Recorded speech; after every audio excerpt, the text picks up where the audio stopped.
This is The Speaking Show. I'm David Newman, and you're tuned in to the #1 podcast for speakers, consultants, and experts who want to speak more profitably.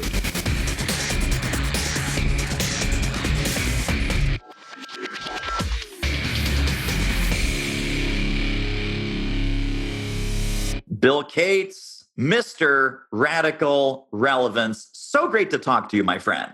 David, always great to talk to you. So I want to talk kind of big picture, then we're going to drill down into some things that consultants and experts and salespeople and financial people and any professional services marketer really needs to know and do differently to win in today's marketplace. Yep. Let's start out with just the title of your newest book, Radical Relevance. Give us the 50,000 foot concept and why is it so important today now more than ever? Yeah, so I wrote the book to kind of help solve two big challenges that really everybody faces now. Anyone who's trying to reach more people. Number one, marketing message overload, right? It's been estimated that the average person gets 3,000 marketing messages a day. Figure, all right, 7 hours of sleep. That's about 176 marketing messages an hour. I don't know how they calculate that. It's a lot of stuff. Right. And so we become numb to most of it. Right. And the brain is automatically just filtering. It's a relevance filter. Right. It's trying to keep the organism alive. It doesn't want to spend any more energy on anything it doesn't need to. And so, no. Oh, that spoke my, So that's one of the things we got to just, how do we get our message listened to? And then the other is inertia. Right. The inertia can come in form of our prospects not doing anything related to the problems we solve. They got their head in the sand, whatever. It could be the direction they're moving and they just don't want to change, right? They don't want to consider new possibilities. And part of that could be the incumbent, right? Sometimes we have to unseat the incumbent. And how do we do that? And so how do we get their attention? And how do we compel them to move forward? So that's all the premise behind the book. So just to sum this up, the subtitle is Sharpen Your Marketing Message, right? Have a better value proposition, a more relevant value proposition, and then you cut through the noise, and then you win more ideal clients. And this is about not just clients, it's about ideal clients. We call them right fit clients. Right. I know one of the things that you are famous for, many among, like your famous pizza recipes, but in the business world, one of the things that you're really famous for is encouraging people to make decisions and to take action. I know one of your tagline phrases is, ideas do not make you money. Implementing the ideas makes you money. So let's talk about some of the decisions, because obviously, based on what you just shared, it's impossible to be relevant to everyone. Indeed. And people who try and boil the ocean that way always end up struggling. Let's talk about niching down, and where does that concept of value prop that you just talked about and relevance intersect with choosing the people that you want to do business with? Yeah, it's true. And in the book, Radical Relevance, I delineate two different types of relevance. One is strategic relevance, one is tactical relevance, and we can do both today. So strategic relevance are the big decisions we need to make. And these change over time, these evolve for any business, but who do we serve the best? Who do we want to serve? Who do we serve the best? And the book is geared towards become more narrow, become more specific. The more precise, the better. Become crystal clear about that. And so the mistake that most people make, I've fallen into this, I still have to catch myself doing this, is we try to make the tent or the net bigger when we really should be making it smaller, right? And so, I don't want to leave these people out, and but this won't speak, And so what happens is it just weakens the message. And so if we're going to have more than one target market, or if we're going to have more than one bullseye within a specific target market, each message needs to be different. Otherwise, it won't hit the bullseye in their brain. It won't resonate. They'll ignore it, and nobody wants to be ignored. So that's the one thing. Who do we serve the best? What does that look like? And then, of course, when we decide to go after a target market, some folks watching this, listening to this, have already done that. They know the value of it. Sometimes I call it reputation marketing, because when you have a scattered approach to your marketing, it's hard to create a reputation for yourself, right? Maybe over time you can a little bit, but when you're very clear on who you serve the best and how to reach those people, then of course it's much, much easier to create a reputation for yourself and get more referrals, which I'm also known for. And so the market. And then the other big decision in all of this is the differentiation, how we differentiate ourselves from others strategically, and then how we communicate that tactically. And I have a little formula. Don't forget to ask me about that. I can get into the tactics with that. So, targeting a vertical market, a niche market, whatever you want to call it, if you're a Canadian niche. I speak Canadian, okay?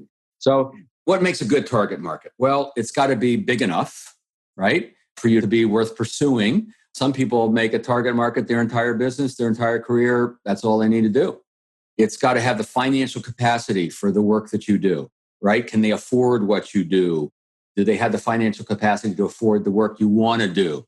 Do they have formal and informal ways of communicating with each other? That's very important. Is there associations? Are there blogs, magazines, all the different ways we can start to build that kind of reputation? Because if it doesn't have that, it gets a little tougher to do that. Do you like working with these people? I think that's pretty important. Do you like the work you're going to do with them? Is it stable and or growing versus shrinking? Now, maybe it's shrinking slow enough. You're going to live so many years. Okay, fine. But in most cases, we want to go towards what's stable and growing. In today's world, right, things have shifted a little bit with the pandemic, and then things will shift back a little bit afterwards. And so, it's good to have an industry niche that will weather those storms as best as they can. Of course, when they're in a tough time, then that's when you can be a great resource for that target market if they can afford you, right? If the money is there. So that's just a little bit. We can go into deeper if you want, but it's getting tighter, narrower, not expanding. Who is our right fit client? What are the attributes, the demographics, and the psychographics so that our messaging hits the bullseye in their brain? Yeah, really, really important. I mean, and I love what you said about having an identifiable group. Where do they gather? What do they read? What websites do they go to? What blogs, portals, communities, and groups are they a part of? Because that's where you can start to establish your presence. It's really tough to get known to everyone. Yeah. And for someone starting out, there's no better way to get some traction with your business is to target a market. It could be where you used to work, what some people do that naturally, of course. Some people actually, I'm done with that. I'm done with banking, right? Or I'm done with that. I don't want anything, but that can often be a very stupid decision because no judgment on my part, but that's what and that's who knows you. When I first got started with my business, I targeted the printing industry because I owned book publishing companies and I bought printing, I sold printing, I brokered printing. I knew the industry, but it didn't take long to know that they didn't have the financial capacity to take me where I wanted to go because it's a very low margin industry, even worse now than when I was doing it. So, and we don't have to do one niche, one target forever. Target market, by the way, will have ancillary related industries. Right. So it's not just them, but it's other things. Right. So for me, a lot of mine is financial services. Well, it started with insurance folks and then the financial investment managers and then banks and then property and casualty. And it's just grown and grown. So everything I do is related to that world, but it's become a big enough world, but narrow enough world at the same time. I love that because that gives you both the specificity and the room for growth. Correct. Right? When you target one really laser focused, then like you're saying, we can go into adjacent and related parts of that ecosystem. And then it just starts getting bigger and bigger and bigger, which is great. Hey, this interview is a real moneymaker. If you're serious about ramping up your reach and revenue as a speaker, trainer, or expert, book a confidential speaker strategy call with our team. The link is doitmarketing.com/call. It will be the most valuable 45 minutes you invest in your speaking-driven business. Speaking of value, let's get back to the show. I want to go back to something that you said about, who do we serve, which is clearly one decision, one question. As far as what problems we solve, let's talk about problem solving. Mm-hmm. We need to know our target market really well. We need to know what problems they have, what are the heartaches, headaches, challenges, gaps, frustrations, etc. Yep. I know people listening and watching are thinking, man, that sounds so negative. Shouldn't we talk about outcomes and aspirational and what results they want? What's the balance between the problem language with our relevance versus the aspirational result and outcomes of our relevance message? David, that's probably the smartest question I've ever heard you ask. I just want you to know that, other than what color glasses should I wear today? Right. So, all right. Yeah, that's good. So let's go to chapter 3 in my book, which is the neuroscience of relevance. It hurt my brain to write this chapter. And I also had some neuroscientists review it to make sure what I was talking about made sense and was true. So what we know about the brain is that 6 times a second, pretty fast, it's going, where am I? Am I safe? Right? Where am I? Am I safe? And so that's the preservation of the organism, right? And 3 times a second, approximately, it's going, is there an opportunity? Squirrel? Oh, where were we? Okay. So the brain is built for action. It's built for opportunity. There's no question about it, but only when it feels safe. That's one thing. We also know that people, generally speaking, businesses, people, will spend more money, more resources, time, money, energy, name it, to fix the problem, to get rid of the pain, especially if it's a critical problem, than if it's an aspirational problem or aspirational issue. Doesn't mean that we don't talk about the opportunities, the transformation, the aspiration. Yeah, we do, because people want that. But we usually want to lead with empathy for their challenges. We know these are probably your challenges. And we don't always want to assume that, right? When we're one-to-one on a tactical level with a prospect, we can say, here are some of the challenges I've seen folks, some of my other clients in this industry are facing. Is that true for you? How does that resonate with you? Because you don't want to just assume it. But when you show some empathy, some understanding of their world around their challenges, they will usually talk about that. Some will bleed all over you, of course. And then, yeah, you do want to talk about the aspiration. You want to talk about what it would look like when the challenge, the problem is solved.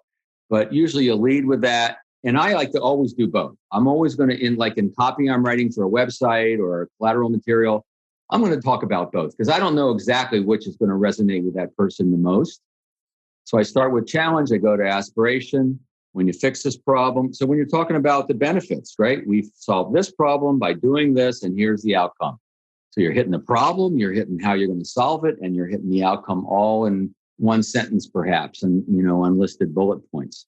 Yeah, really, really good. Let me ask you this, because this also, where the rubber meets the road here, I'm imagining, is in the emails that we send, or what's on our website, or what's on our LinkedIn profile. Yep. So taking this down to the messaging level, now we've made these strategic decisions about who we help, who we solve problems for, a good mix of problem language and outcome language, so that they're immediately resonating, going, wow, this Bill Cates, he knows what we're going through, and he should be able to fix it because he knows our problems so well.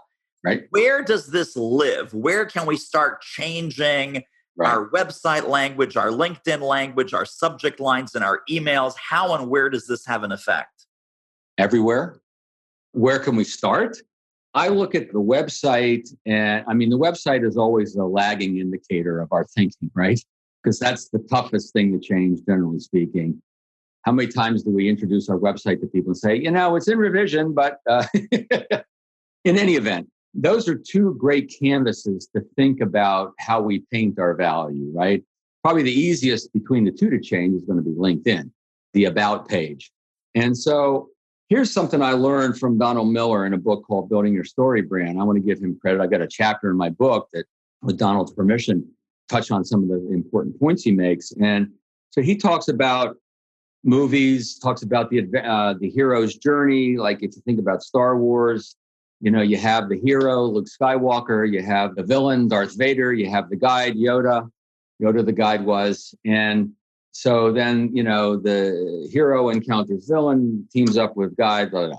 Here's the biggest mistake I see people making, particularly in consulting and speaking and in financial services, service industry in general.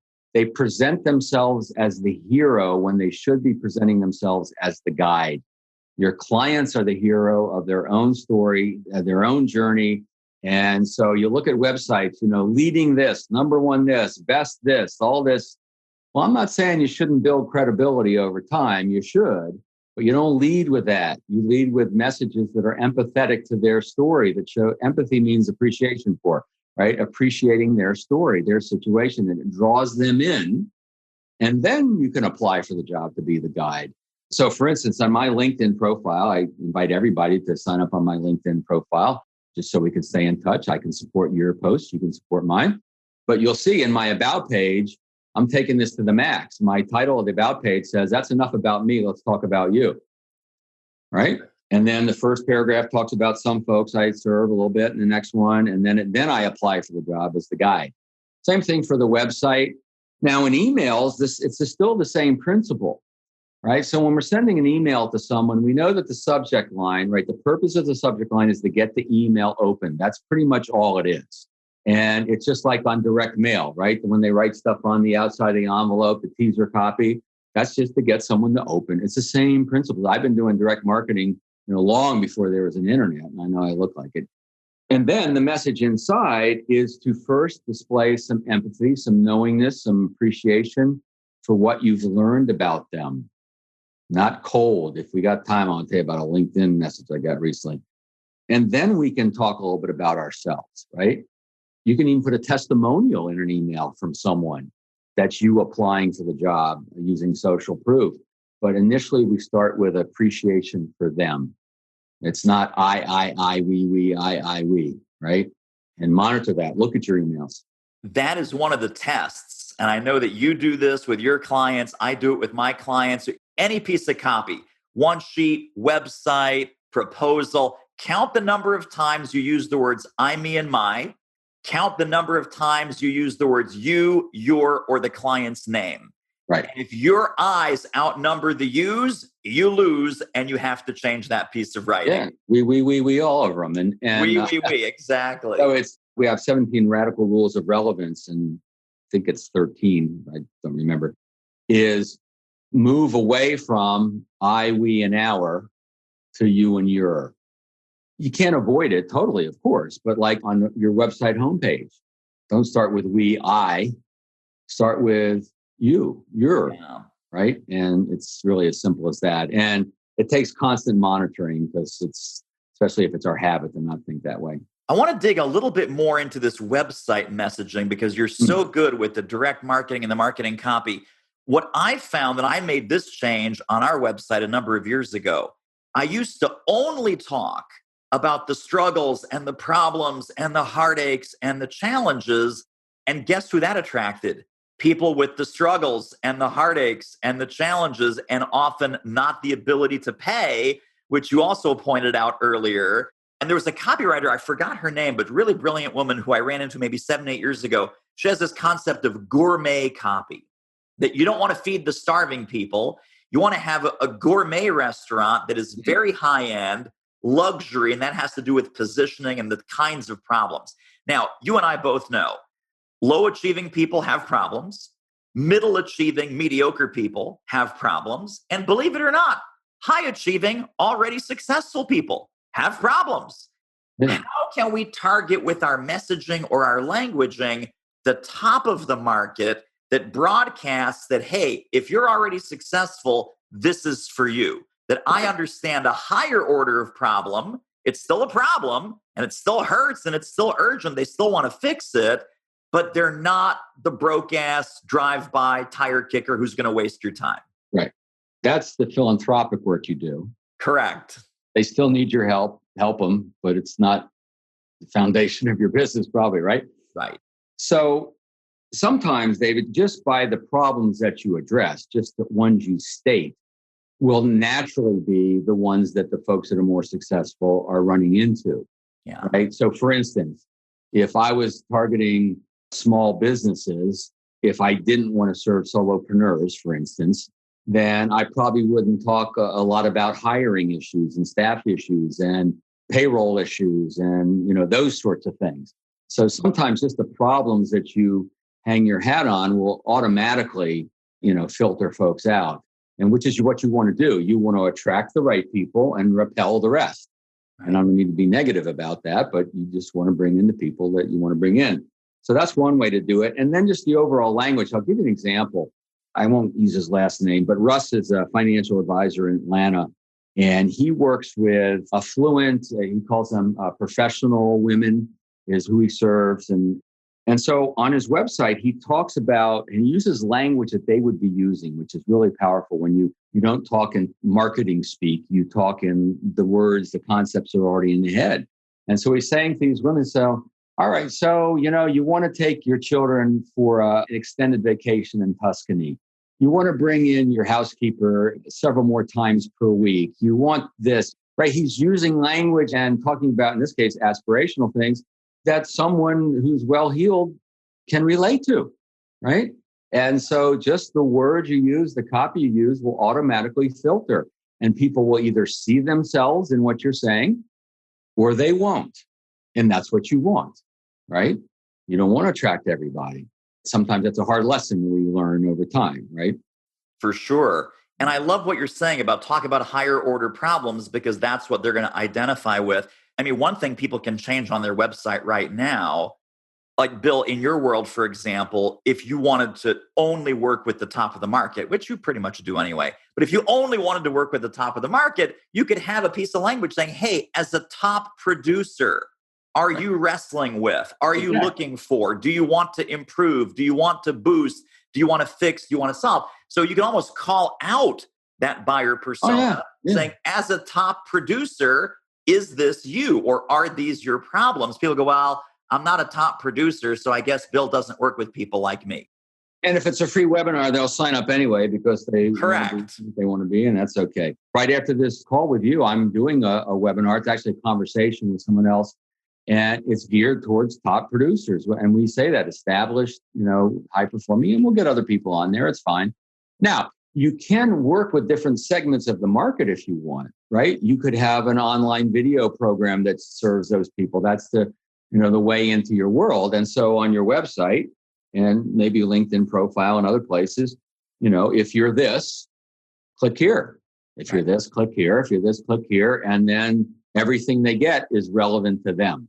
Right. And you're not trying to sell 3 different types of people with the same copy. Right. Homepage, a great homepage could theoretically be just 3 buttons. If you're this, click here. If you're this, click here, right? It's kind of a splitter page. And we've been doing that sort of thing forever. It really helps. It makes it more efficient for people to learn about you. Absolutely. Super quick commercial break. Isn't this interview amazing? If you'd like to get more ideas on how to start or grow your speaking business fast, pop over to our free training at doitmarketing.com/webinar. Let's talk about getting people from reading your website or reading your LinkedIn profile to actually do the most important thing when it comes to serving clients and getting paid, which is getting them to take action. The dreaded CTA, call to action. You talk about critically compelling, meaning they're compelled to take the next step in doing business with you. The message that drives people to take action. Tell us about what that is and what are some of the keys to getting someone to take that CTA that we want them to take. Yeah. So in the book, I outline kind of a formula that I actually learned from an investment banker by the name of Michael Scott up in New England. And I kind of alluded to this earlier. He talks about there's some problems that are critical problems, meaning they're bleeding money or there's a deadline to get the taxes filed, or it's critical. They have to tend to it one way or another, right? Or they'll go out of business or they'll face a fine from the government, whatever. And then there's the aspirational problems. Like, it would be great to solve that problem. It'd be nice to have that. It's the critical problems that people are going to spend the most time, energy, money, resources fixing. And so those are usually the ones you want to address. And if they have that and they see you as a solution provider to that, then they're more likely to do that. One of the things you want to talk about this could be in an email, could be on your website, could be in a conversation with someone, is what is the cost of no action, right? What is the cost of doing nothing? And if the cost of doing nothing is just putting up with it and they're willing to put up with it, guess what? You don't have a great prospect here. Now, if you can stimulate that pain a little bit and show them maybe there's more cost than they realize, then that's cool. And this is what Michael calls missionary selling. It's educational selling. Some industries, you have to do that. People don't know they have the pain. They don't know it's critical, right? Like if someone doesn't have life insurance for their family and They haven't even thought about the fact that they'll die and their family will be left destitute, right? And in some cases, people wear it on their sleeves. It's obvious. And it's always best, ideally, to build your business based on the critical problems that people face. And that way, you're already there. So you have to figure out what is their relationship to this problem, right? If you do nothing, what will happen? Are you okay with that? Okay, next. Maybe stay in touch with them. So critically important. And it's funny. I think one of the questions that would surface that is if people watching would ask this one question, in addition to all the other great things that we've talked about. Say, well, let me ask you, Jerry, if your 2021 looked just like your 2020, how would that make you feel? Obviously, 2020 is not going to be a great year for a lot of people. It might be a good year or even a great year, depending on what business you're in. But right. Most people are like, oh my God, no, that would be unacceptable. Bill, that would be terrible. No way. I got to get better. I got to do more. Yeah, so that's it. That's it. That is it. Well, Bill, let me ask you, you have a fantastic resource. It is the 8 steps to reach exponential growth. Tell us about what's in there and what's cool about it. And then we'll wrap up and kind of put the cherry on top of our strategy for today. Yeah. So don't click off of this yet. I know you're about to. Don't click off. Listen, this new guide of mine is kind of a blend of all the things, or a lot of things I've been talking around referrals and introductions for so many years. And then this new stuff from my book, Radical Relevance, around value proposition and how we talk about our value. It's just a nice little blend of the two. And it's free for everyone, paying attention. So you just go to exponentialgrowthguide.com, exponentialgrowthguide.com. Free, yours.